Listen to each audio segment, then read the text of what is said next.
할렐루야. 오늘도 참 감사한 주일입니다. 제가 있는 이곳과 여러분 계신 그곳에 성령님께서 함께 하심을 또한 믿고 감사를 드립니다. 옆에 계신 분들과 한번 이렇게 인사할게요. 하나님 당신을 정말 사랑하십니다. 인사합니다. 하나님 비대면 예배 드리시는 말씀 앞에 머무르시는 여러분 정말 사랑하십니다. 한 번 더 인사할까요?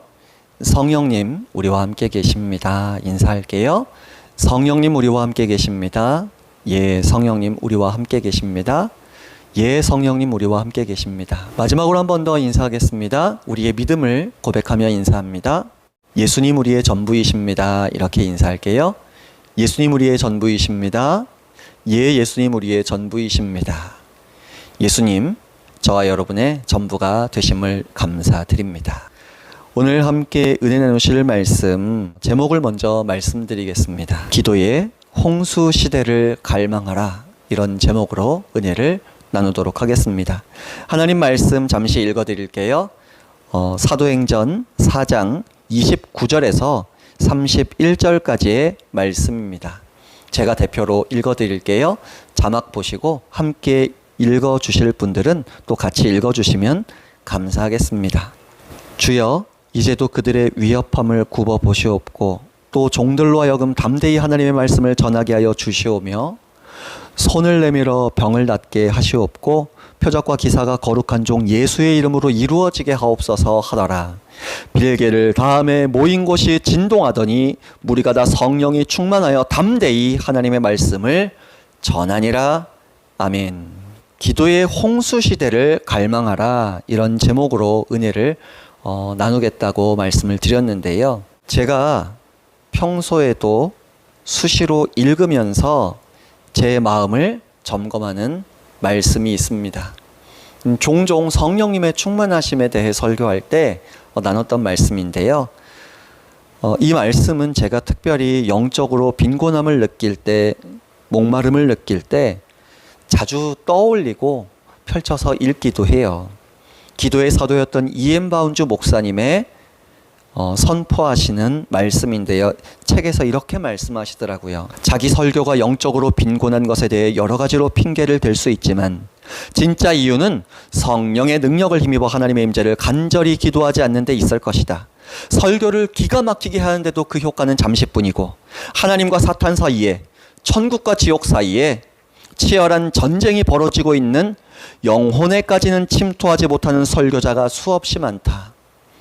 이렇게 되는 것은 이들의 설교가 전투에서 힘있게 싸우게 하고 영적으로 승리하도록 기도로 달구어지지 않기 때문이다. 그래서 저는 오늘 우리 함께 기도하자라고 부탁드리고 싶은 겁니다. 우리가 기도할 때요, 우리 안에 계신 성령님, 곁에 계신 성령님, 또 직장 생활하시는 우리 성도님들, 그 직장에도 동행하시는 성령님께서 역동적으로 역사하실 수 있으시거든요. 또 우리 가정과 우리 교회 안에 계신 성령님께서 역동적으로 운행하실 수 있는 영적 분위기가 기도할 때 만들어집니다. 그리고 그런 역동적인 성령님 역사하시는, 운행하시는 시간 예배 드린 성도님들이 가정과 직장으로 흩어져 나아갈 때에 그분들의 삶 속에 역동적인 성령님의 역사하심이 세상으로 통로가 되어 흘러넘쳐 나아가실 수 있다는 것이죠. 역동적인 부흥의 바람을 성령님 불러일으키실 수 있다는 겁니다. 한국 교회가 1907년도에 부흥이 일어났었고 또 1970년대부터 80년대 초중반까지 제2의 부흥이 한 번 더 왔었습니다. 그때 교회마다 개척만 하면요, 급성장을 했어요. 무슨 특별한 설교를 잘해서 혹은 특별한 시설이 좋아서가 아니라 개척만 해 놓아도 성도님들이 알아서 교회 안으로 밀려 들어왔죠. 근데 그때 당시에 큰 특징 중에 하나가 뭐였습니까? 기도가 교회마다 흘러 넘쳤다는 겁니다. 은사를 인정하든 인정하지 않든 기도가 흘러 넘쳤어요. 부흥에 대해 역사적으로 공부를 해보면요, 기도가 가장 큰 특징 중에 하나이기도 했습니다. 그런데 이제 기도하다 보면 놀라운 일이 일어나잖아요. 바로 성령님의 충만하심이라는 은혜가 나타나죠. 그래서 그때 당시에 여의도 순복음교회에 예를 들어 이런 간증들이 종종 보고가 되었습니다. 부모님들이 예배를 드리거나 성도님들과 모임을 할 때요, 아이들은 어디 맡길 데가 없으니까 그 교회에 데리고 오시거든요. 그럼 아이들은 통로에서 놀고 또 새로 본 아이들이라도 그냥 자기들끼리 모여서 즐겁게 노는 겁니다. 근데 뭐 숨바꼭질하고 여러 가지 재미있는 놀이도 하지만 가끔 이런 놀이를 했어요. 예배 놀이. 예배 드리는 역할을 아이들끼리 맡아서 분담합니다. 이번엔 내가 목사, 네가 장로, 너는 집사, 너는 권사, 너는 성도. 그리고 예배 드리는 흉내를 내요. 성경도 펼치고 읽는 척하고 목사님께 그래도 들은 설교 내용이 몇 개 문장이 생각나서 그걸 떠듬떠듬 선포도 해봐요. 그 목사 역할 맡은 아이가 그 다음에 우리 기도합시다 하고 아이들이 그 주여 삼창 하는 걸 자꾸 보았다 보니까 따라합니다. 주여 주여 주여 3번 하고 기도하는 척을 하죠. 근데 목사 역할 맡은 아이가 안수기도까지 합니다. 얼마나 재밌어요. 근데 안수기도를 할 때 항상은 아닌데 가끔 그런 간증이 일어나는 거예요. 뭐냐면 성령님의 충만하심이 진짜 나타나는 겁니다.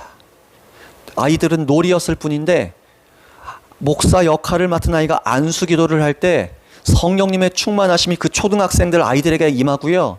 방언의 은사가 막 나타나고요. 병든 아이가 병이 고침받기도 했다는 것이죠. 그런데 그런 간증들이 여의도 순복음교회만이 아니라 전국의 교회에 많이 있었어요. 어떻게 나타날 수 있었습니까?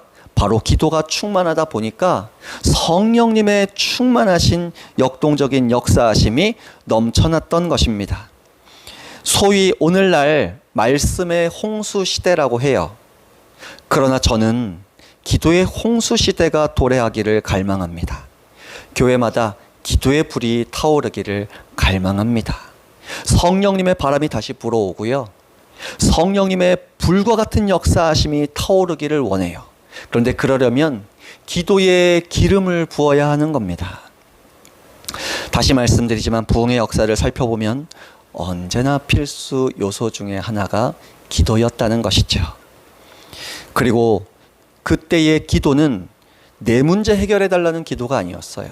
주님의 뜻과 상관없는 기도 제목이 아니라 순수하게 십자가의 은혜를 충만하게 사모하는 기도였고요. 성령님의 충만하심을 구하는 기도였어요. 야고보서 4장 2절에 말씀하십니다. 너희는 욕심을 내어도 얻지 못하여 살인하며 시기하여도 능히 취하지 못함으로 다투고 싸우는도다. 너희가 얻지 못함은 구하지 아니하기 때문이요 기도하지 않기 때문이라고 하십니다. 또 에스겔 36장 37절에도 나 주 여호와가 말하노라. 그래도 이스라엘 족속이 이와 같이 자기들에게 이루어 주기를 내게 구하여야 할지라 이렇게 말씀하십니다. 여러분, 하나님께서는 전지전능하시죠. 그런데 저와 여러분을 너무나 사랑하시고 우리가 기도로 하나님과 동역하도록 부르셨다는 것이죠. 하나님은 스스로 우리가 기도할 때 역사하시겠다고 제약을 걸어 놓으셨다는 것입니다. 그 위대하신 하나님께서 저와 여러분과 기도로 동역하시고 나라와 민족과 열방과 세계에 역사를 일으키시겠다고 하시는 겁니다. 특히 예수님께서도 누가복음 11장 5절에서 13절 말씀을 통해 기도가 얼마나 중요한지 말씀하세요. 이 말씀은 여러분이 성경을 좀 펼치셔서 한번 읽어보세요. 요약해서 설명해 드리면 그런 겁니다. 여러분 잘 아시는 구하라 찾으라 두드리라 말씀이 거기에 나와 있는데요. 비유가 등장합니다. 음식을 주고 싶은 마음이 없는 친구를 밤새도록 귀찮게 하는 친구가 있었습니다. 그 친구 귀찮아서 안 줄 수 있는데 이 친구는 포기하지 않는 친구라는 걸 알기 때문에 친해서 음식을 주는 것이 아니라 포기하지 않고 나를 귀찮게 할 친구라는 걸 알기 때문에 죽어야 말겠다라는 말씀이 있어요. 또 하나는 악한 아빠라도 자기 아들에게는 좋은 것으로 준다라고 하면서 아빠와 자녀의 그 친밀한 사랑의 관계를 이야기합니다. 이건 무슨 의미입니까? 우리가 기도할 때 이렇게 반드시 응답하실 수밖에 없는 우리 좋으신 부모님 되시는 하나님의 사랑을 의지하고 기도하라고 말씀하시는 겁니다. 그리고 이어서 구하라, 찾으라, 두드리라 3번이나 강조하시는 것이죠. 하나님께서는 그 은혜 가운데 저와 여러분에게 말씀하시는 겁니다. 우리가 기도해야 할 것, 바로 성령님의 충만하심입니다. 십자가의 은혜입니다. 하나님께서 크신 은혜로 채워주시기를 기도해야 할 줄로 믿습니다. 우리가 충만하심을 위해서 기도할 때 대충 기도하면 안 돼요. 끈질기게 기도하시기를 부탁을 드립니다. 특히 이 비대면 시기에 여러분 가정에서 기도하시잖아요. 끈질기게 기도하시길 부탁드립니다. 하나님께서는 대면하여 여러분 곁에, 여러분 가정에 계십니다. 여러분 가족들과 함께 끈질기게 기도하실 수 있다면 그렇게 기도하시길 부탁드립니다. 가족이 모여 기도하기 힘들다면, 혹시 혼자 사신다면 혼자서라도 끈질기게 하나님 앞에 머물며 기도해 보시기를 부탁을 드립니다. 그래서 종말의 시대를 살고 있는 우리 모두 넉넉하게 이기게 하시는 성령님의 충만하심을 받자고요. 저는 기도하시는 분들과 교제 나누고 연합하는 걸 참 기뻐합니다. 하나님께서 놀랍게 일하시고 역사하시는 걸 볼 수 있기 때문입니다. 특히 우리 가정, 무엇보다 우리 교회가 기도하는 교회가 되기를 갈망합니다. 기도의 불이 우리 교회에 뻘겋게 활활 타오르기를 소망합니다. 그리고 우리 가정과 우리 교회와 우리 성도님들, 이 영상을 시청하시는 여러분들의 그 심령 영혼 깊은 곳에 기도의 홍수가 흘러넘쳐서 이 나라가 기도의 홍수 시대가 다시금 돌아오기를 원합니다. 부흥을 사모하거든요. 부흥이 오려면 기도의 홍수 시대가 돼야 하는 겁니다. 기도의 홍수 시대를 우리가 사모하면 좋겠고요. 기도하는 민족으로 저는 이 나라가 부르심을 받았다고 믿습니다. 기도하는 민족으로 부름받은 이 조국 대한민국 땅에 이 말씀을 듣는 여러분이 바로 주인공이라고 믿습니다.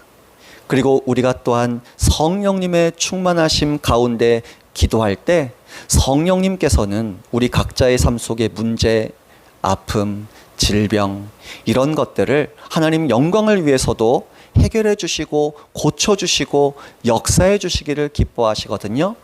그 은혜가 저와 여러분, 가정, 일터, 또 섬기시는 교회 위에, 우리 교회 위에, 그리고 조국 위에 이 어려운 시국에 전 세계 열방 가운데 기도로 말미암아 하나님의 능력을 경험할 수 있기를 소망합니다. 오늘 말씀은 여기까지 나누도록 하겠습니다. 성령님의 충만하심을 위해서 이 말씀이 끝난 다음에 기도해 주시고요. 여러분 나라와 민족을 위해서 기도해 주시길 부탁드립니다.